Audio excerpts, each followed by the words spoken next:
Welcome back to the second part of chapter 5. We were defining the psychological factors that will influence the consumer buying behavior. So now let's continue. A belief is a descriptive thought that a person has about something based on knowledge, on opinion, or based on faith. And well, we have an additional construct. An attitude describes a person's relatively consistent evaluations, feelings, and tendencies toward an object or idea.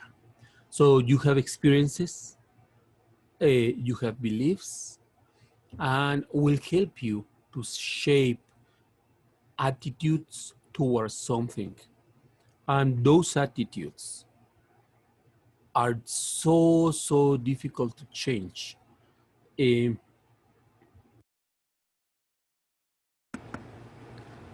um, so let's jump to an interesting part. There are four buying decision behavior types. It will depend on two things for you to fall into one of the categories. The first thing is how involved you are in the buying decision process. And number two is how different are the marketing offerings of the brands that are selling you the thing you are interested in buying. Let's jump to this slide. We have a matrix here. It's when you are, we have high involvement or low involvement in buying the marketing offering of your interest, or of course the consumer is how involved the consumer is in the buying process. Normally, it is correlated to the importance of the thing that is going to be bought. So if you are going to spend a lot of money on something, most of the times you think and think and think, study your decision. So your involvement is high. On the other hand, brands may have different marketing offerings that are really differentiated, different among them. So either when the differences can be significant, or you are facing the next purchase of a very standardized product. So they are quite minimal number of differences. And depending on the combination of these two variables, you will either fall into one of these sections of the matrix. So what happens when you have high involvement and there are significant differences between brands? For example, now you are in college and some of you are deciding which ecosystem to get into. So either probably you are exploring Windows, Mac, or Linux. Which one? So some of you just go through a very lengthy process, really study the possibilities of each of the systems and the associated cost in such a way that you might become a highly involved customer in your next for your next decision about acquiring or getting into a new ecosystem for your college studies. And as you can figure out, in those three brands, you have very different systems. So when you are tackling that, when you are involved, or when you are engaged in a scenario like this one, so you are facing a complex buying behavior. What happens? Well, the thing is that typically the consumer wants to learn a lot about the the the differences and the advantages and disadvantages of the brands in such a way that now they can figure out what the decision will be. So now you also have the dissonance reducing buying behavior.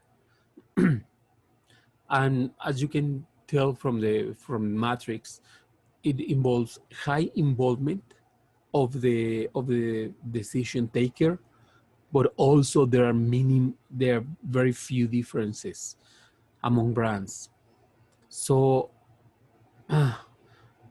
what can you do if you are the marketer offering the marketing offerings? What do you do? So it's very straightforward. After sale, after you if you can sell the marketing offering, you have to educate your consumer. You have to tell your consumer which actually are the main differences, and help the consumers feel well about their brand choices. When there is a complex buying behavior, the consumer is part of your family. So treat him, her, as part of your family. But if you have few differences in your marketing offerings and you sell to a highly involved consumer your marketing offering, so you have to keep convincing him or her that the decision was right. And post-sales service is a key success factor in in these in these situations. So let's go to the right. What happens when the consumer has low involvement? There are few differences between brands.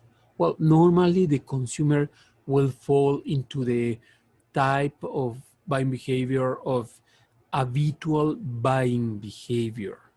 So doesn't no doesn't go through the usual belief, attitude, behavior sequence.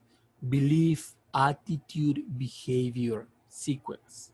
In the other two cases, there is a strong influence of your beliefs, of your attitudes, in such a way that you will decide which brand you will acquire. So your attitudes, what you believe, your past experience, your learning will influence when you are under a complex buying behavior or a dissonance reducing buying behavior scenarios. Now, in the habitual buying behavior, you just go and purchase the thing. And this is very important.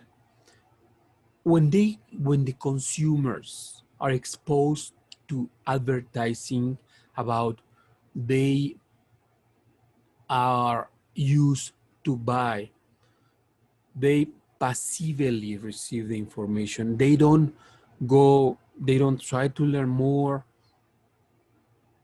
And this happens.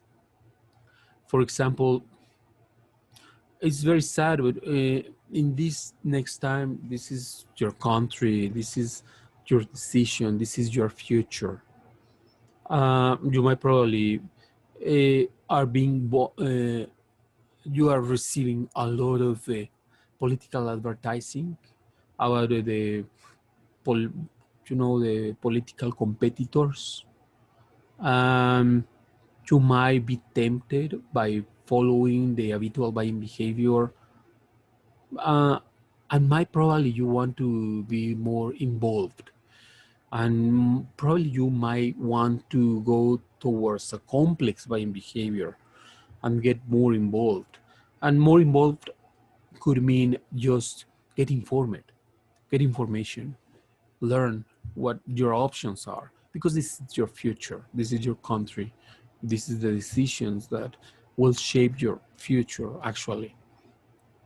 Now, you always will decide which option you have. Sometimes in the last case, you may have low involvement and you have significant differences between brands. So you will fall in the type of buying behavior of variety seeking buying behavior. And it happens when, well, actually the consumers are not highly committed. For example, I was cooking a cake. I needed yeast, to make it prettier, and the flavor also is different. If you go to Walmart, you will have several different kinds of yeast, and actually those are not different. But if you are not highly involved with the purchase, you buy the one you have in front of you, and you don't think about it. And they actually have significant differences among all the marketing offerings of the brands. But it will depend how committed to that purchase you are, and that makes things interesting. And it will depend on the consumer and the personal preferences. Now, you are either involved or the brands have actual differences between them that make an actual differentiated positioning in the marketplace. Well, let's talk about the buyer decision process. It's very straightforward. First, the consumer will recognize a need. The consumer or the corporation recognizes there is a need. So after that, this consumer will go to get information, and they started looking for information, getting informed. They want to learn. And sometimes the corporations will produce this table to compare the different options. You can do it when you go to Dell to buy a computer. You can compare different options. There are several websites in several different industries where you can pull down 2 or 3 options and you can compare them. One of my favorite websites to do comparisons is this website to compare marketing offerings among the. Sorry, I had to stop the video because this is ridiculous. I love photography, and I just forgot one of my favorite websites.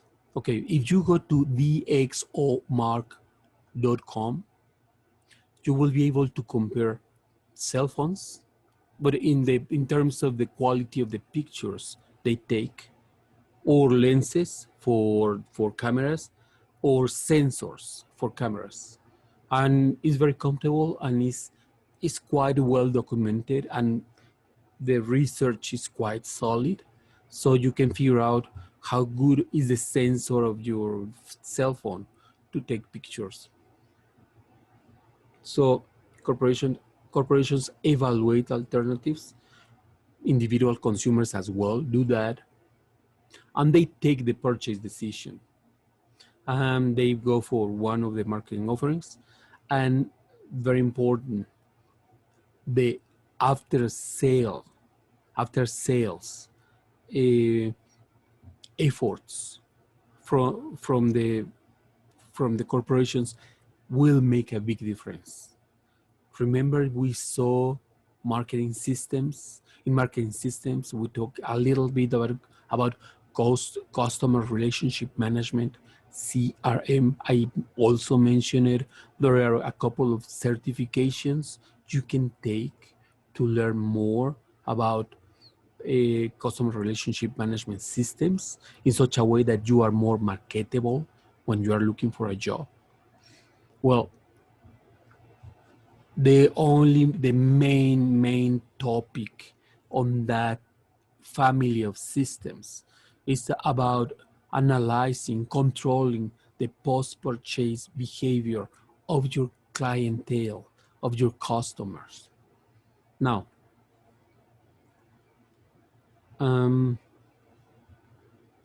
so to recognize to recognize the need, you have internal stimuli or external stimuli. And just remember, external stimuli is provided by the corporation or by the circumstances. That's one of the main reasons of the advertising. In advertising, you are bombing and bombing and bombing the consumers for them to remember you. Nothing worse can happen to a marketing offering than to be forgotten. Just remember that.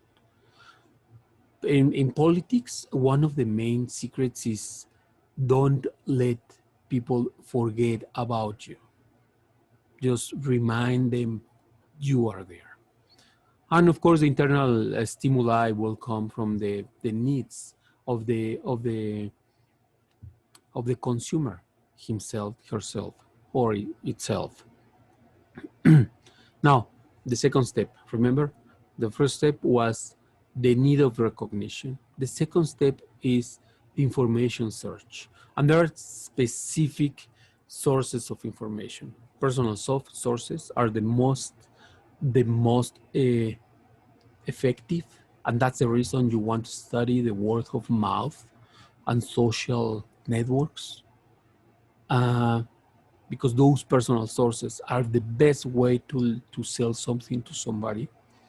You have commercial sources, so you have salespeople, advertising, websites, dealers, packaging, displays. You have public sources, so for example, mass media, consumer rating organizations, internet searches such as Google, such as Yahoo.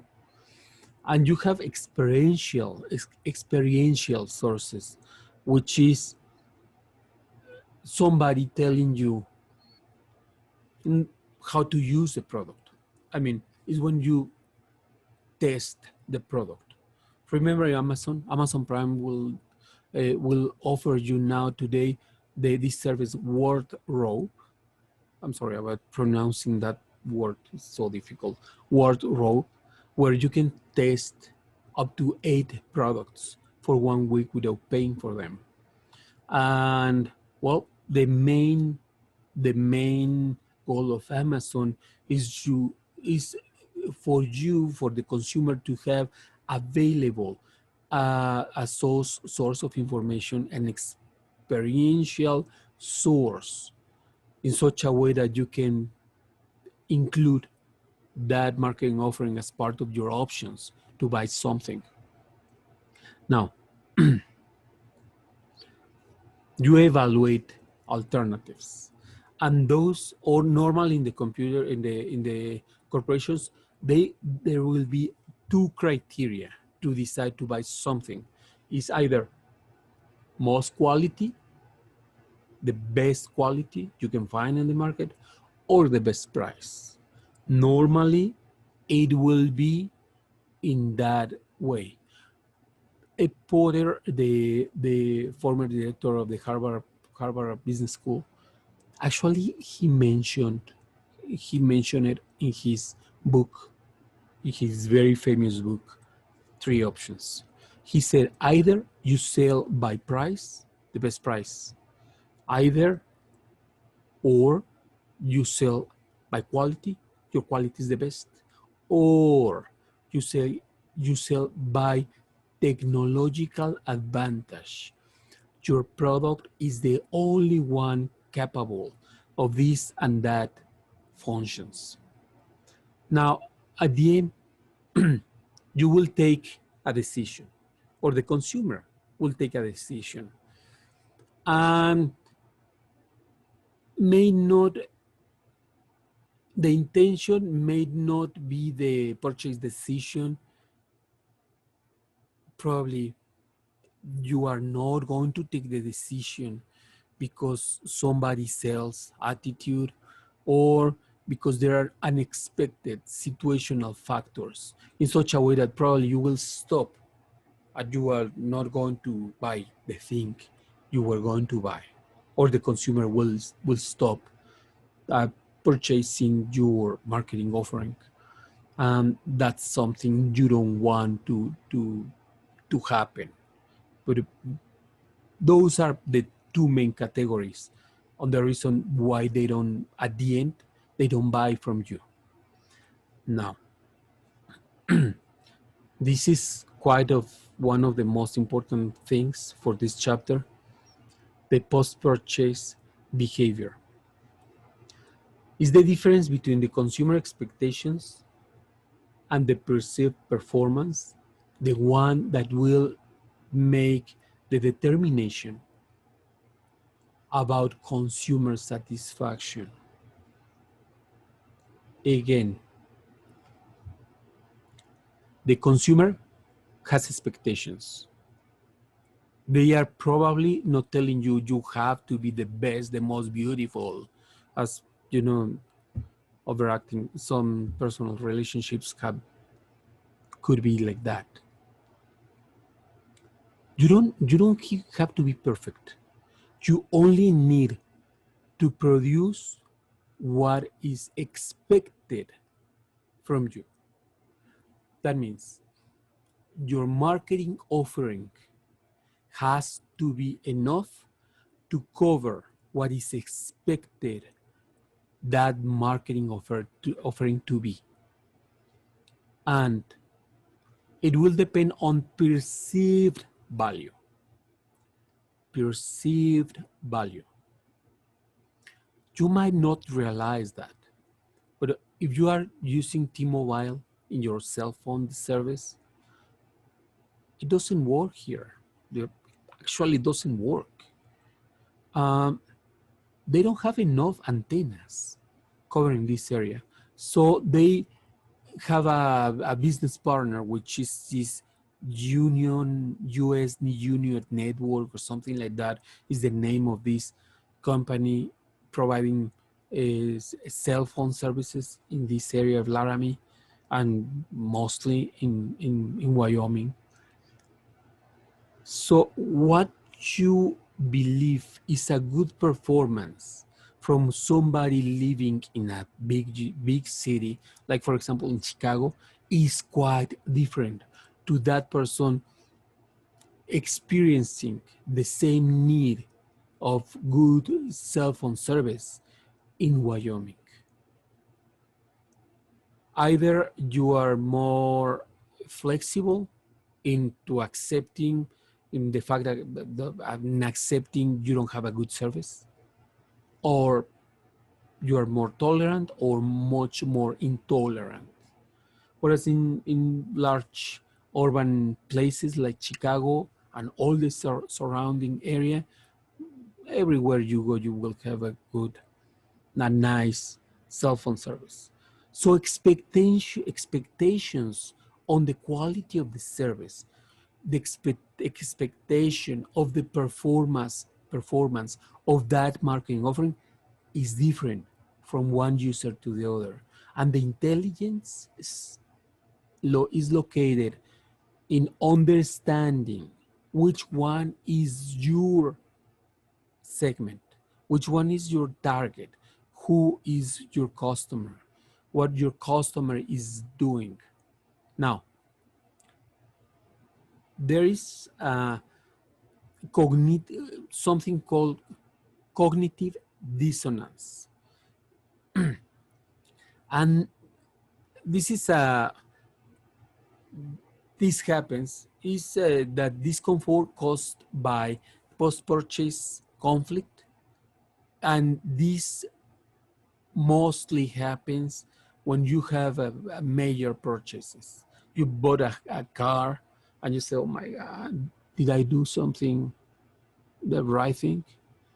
Of course, major purchase will depend on the consumer. If you have a lot of money, probably a car is nothing to you.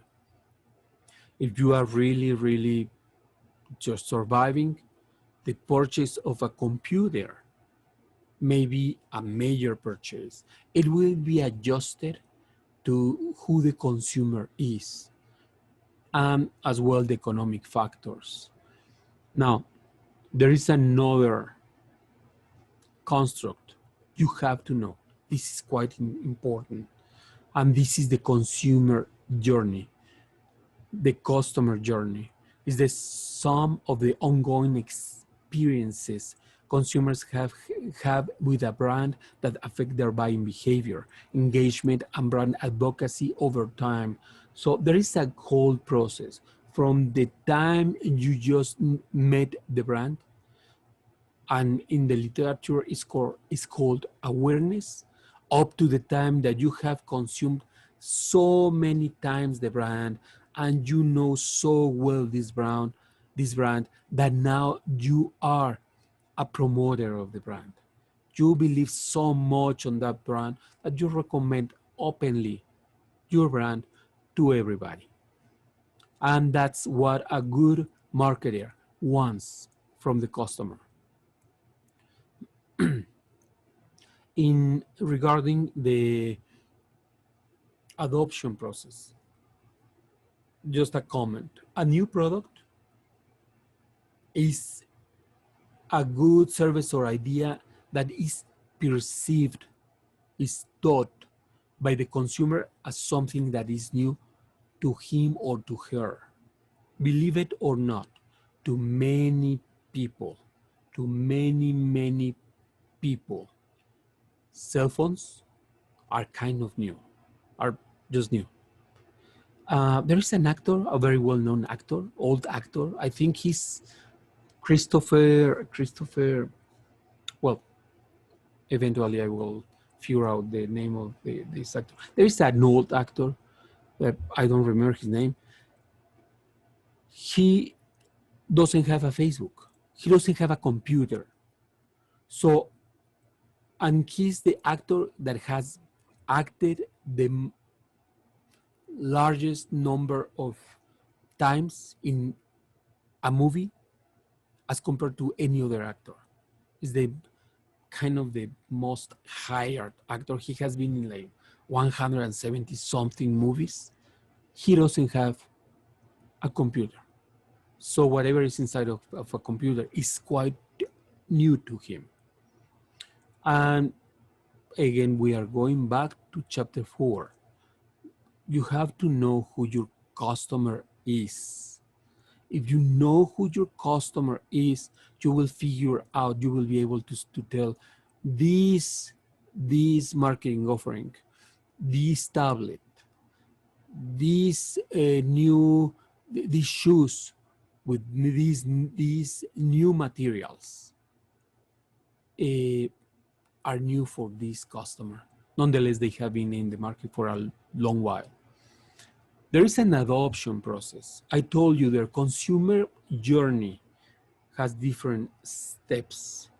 And some of the steps are mentioned here as part of the adoption process. The adoption process is a mental process. Is when you learn an innovation that is new to you, and you start using the thing up to the time is regular for you to use it. So the stages, there are 5 stages.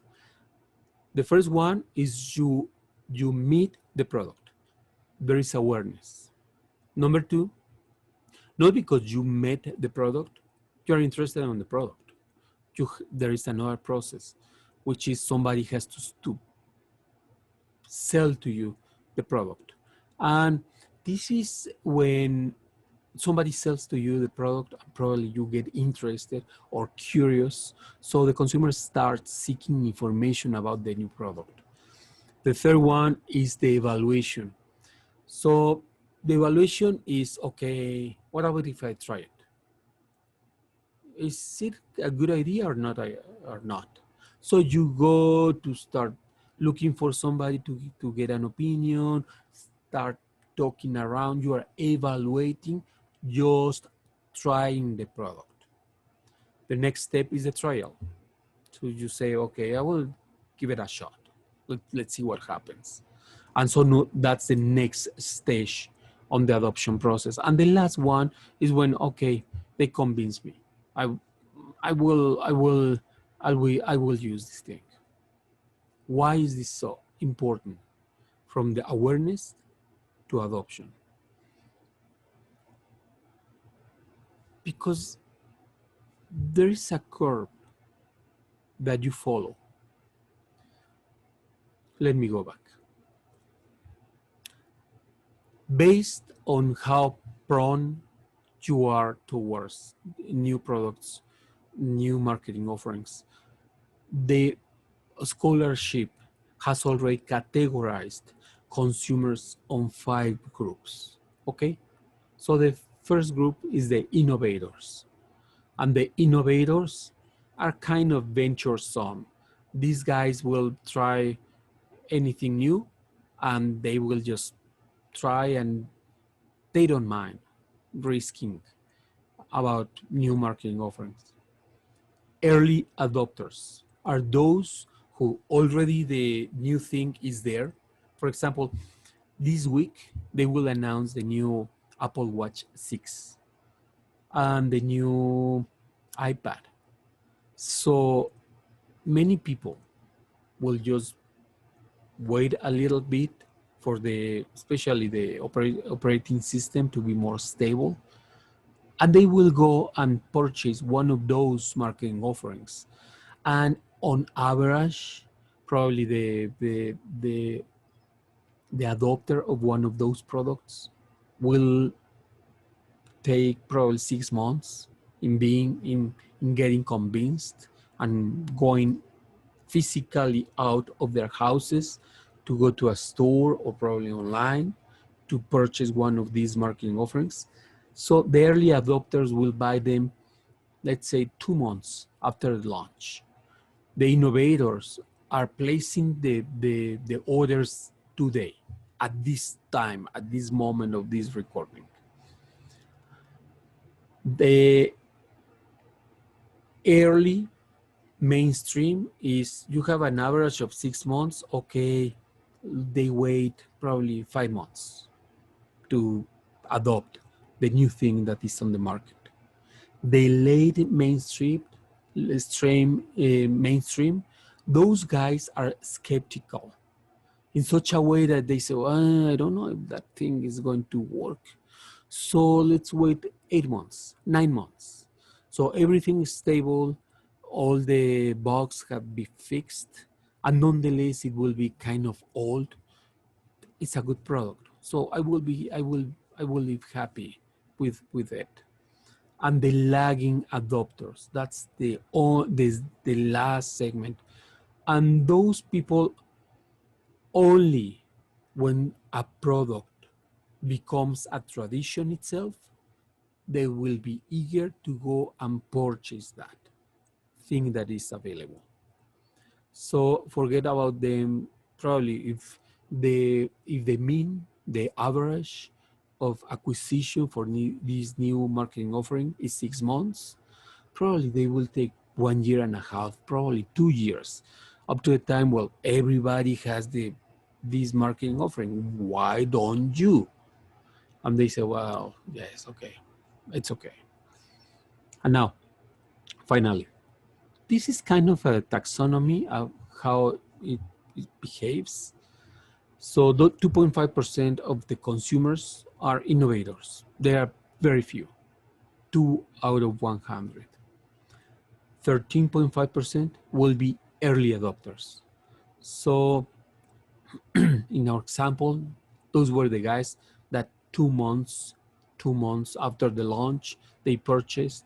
So you would expect that 15% of the consumers will purchase the new marketing offering on a lapse of 2 months, because is the innovators plus the early adopters in 2 months.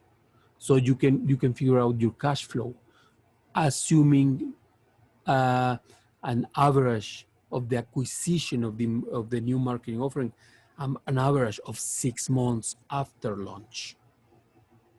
The earliest mainstream, I told you, those are the guys like the fifth month they will start purchasing the marketing offering. Those guys are 34%. So 1 out of 3 will wait and will purchase a little before the average of the whole average. 1 out of 3 will be late mainstream, 34%. About those guys who, after the average, probably in this 6, 7, 8 months, they will purchase the marketing offering. And the lagging adopters, it's about 1 out of 6.